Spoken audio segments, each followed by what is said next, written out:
এইখিনিৰ ওপৰত মোৰ ক'বলগীয়া কথা নাই, কিন্তু এটা কথা মই ক'ব খুজিছোঁ যে মহাবিদ্যালয় সপ্তাহ বা বিদ্যালয় সপ্তাহ কিয় পাতে?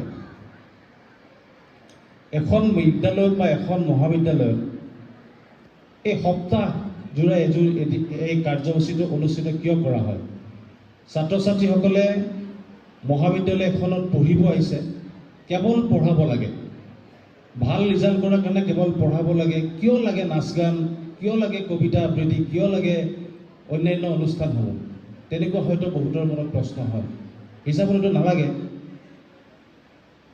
কিন্তু লাগে।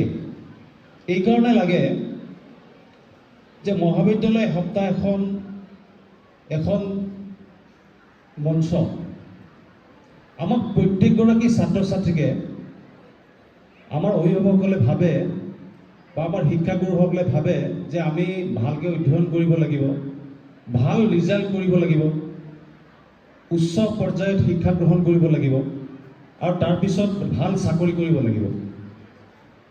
সকলো ছাত্ৰ ছাত্ৰীয়ে ভাল শিক্ষা গ্ৰহণ কৰি ভাল ধৰণে শিক্ষিত হ'ব পাৰেনে, ভাল ৰিজাল্ট কৰিব পাৰেনে? নোৱাৰে।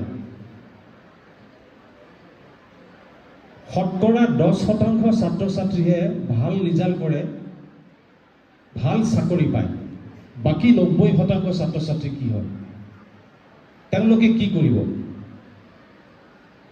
ভগৱানে যেতিয়া আমাক মানুহ হিচাপে জন্ম দিয়ে, প্ৰত্যেকগৰাকী মানুহক, প্ৰত্যেকগৰাকী ছাত্ৰ ছাত্ৰীক আমাক এটা সুকীয়াকৈ টেলেণ্ট দি পঠায়।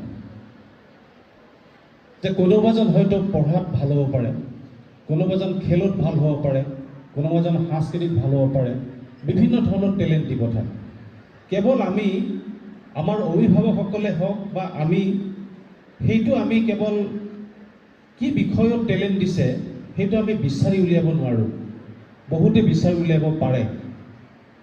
যদি কেৱল এটা চাকৰিৰ কাৰণে যদি পঢ়ি, ঘৰখন চলোৱাৰ কাৰণে যদি ভাল ধৰণে পঢ়ি যদি আমি চাকৰি এটা পাম বুলিয়ে যদি অধ্যয়ন কৰা হয়, তেতিয়াহ'লে 90% ছাত্ৰ ছাত্ৰী কেৱল নিবনুৱাৰ পৰা নিবনুৱা হৈ যাব। আৰু এই কথাখিনি ভাবিয়েই এই মহাবিদ্যালয় সপ্তাহবিলাক অনুষ্ঠিত কৰা হয়, যে মহাবিদ্যালয় সপ্তাহৰ জৰিয়তে এখন মঞ্চ, যোনে যি বিষয়ত টেলেণ্ট থাকে সেই টেলেণ্টখিনি বিদ্যালয় সপ্তাহ বা মহাবিদ্যালয় সপ্তাহত ইয়াত উপস্থাপন কৰিব লাগে।